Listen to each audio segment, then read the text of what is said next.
This is a mechanical typewriter that I found at a thrift shop in Greensboro, North Carolina. It's a Smith Corona.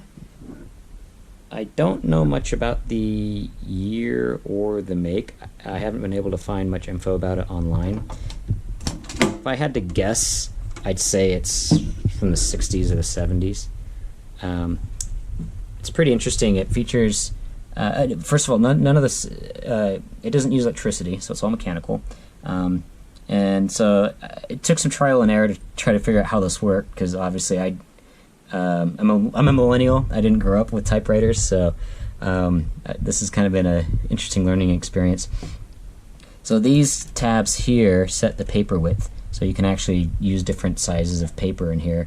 And another interesting thing is the tab. It does have a tab key. When you hit tab, the amount of indent is set by these actual physical metal clips, and you can see there's a few of them in here, and so you actually have to put these clips where you want the tab to be. So for this, I have this set at 5, and then if we wanted the tab to be 4 spaces in from that, you have to set it here. So I'll put that clip there. Close that. Let's see. We'll open this up and show you what this looks like. So it uses this.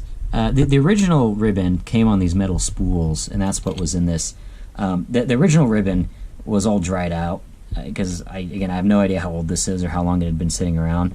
Luckily, you can still find this similar type of ribbon for sale at places like Staples or Office Max. I found this one at Staples, and it's this half black, half red ribbon.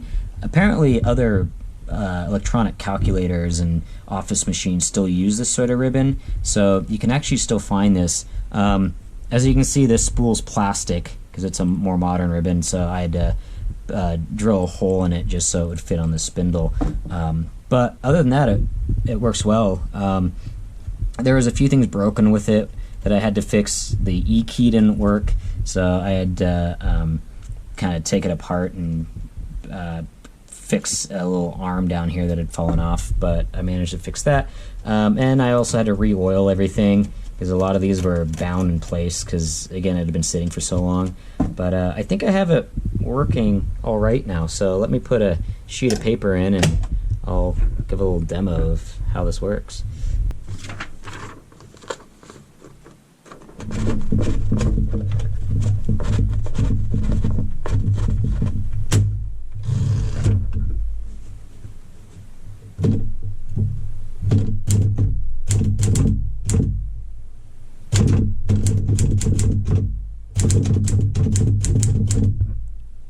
So the interesting thing about mechanical typewriter is it's spring-loaded, and when you get to the end,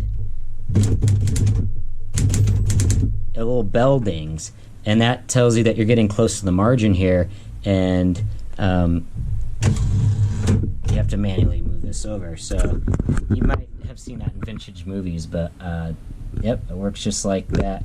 Now that tab that I was explaining earlier, I'm going to hit the tab key, and you'll see that it moves over about the 4 spots that we set. And so that's one issue with this that's taken some getting used to. You can't type as fast as you might be able to on an electronic keyboard or a computer keyboard. It will actually jam. So that's taken a little bit of getting used to. And the amount of pressure you use determines kind of how old the letter is, and if you hit it too hard, you can actually punch holes through the paper. So learning to type with consistent pressure is taking some getting used to as well. But one cool thing about this is it can actually type in red, because as I pointed out earlier, it's got that red brand on the ribbon, and so that's set here at the selector switch, and I'm just typing gibberish because it's hard to film and concentrate on typing at the same time. But as you can see, that text is now red. And we can switch it back to black. So that's kind of cool. You can write in 2 colors. Oh, see, I jammed it again. So a few other quirks about this. It doesn't have a 1 key. So I think what they did, from what I've read, you just use an L. So an L is 1 or L. So if you wanted to type the number 10, you just have to use L and then 0. I'll move this over so you can see it. There's no exclamation point. That's yeah, that's kind of annoying to me, but it is what it is. But it's pretty cool, and it doesn't require electricity. So again, you could take this out to the park in theory and write with it without having to be plugged in. Yeah, so that's pretty cool. One other thing that happened is this spring is actually, or this is called a platen, I think. This thing that slides back and forth, and the original string that was attached to a spring that pulls this over to the left, it broke, and so I actually ended up having to braid a new one with dental floss to try to get it to be about the same width, and I managed to fix it, so it seems to work pretty well again.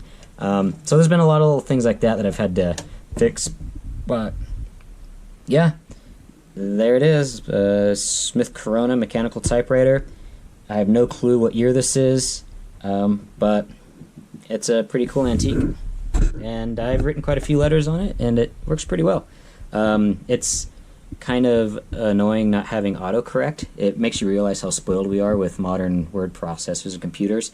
And this doesn't really have a correction ribbon or anything. So if you make a mistake, all you can really do is backspace and X over it, or something like that. So yeah, that kind of encourages you to try to type accurately, because you can't really undo your mistakes once they're typed. But yep, there it is.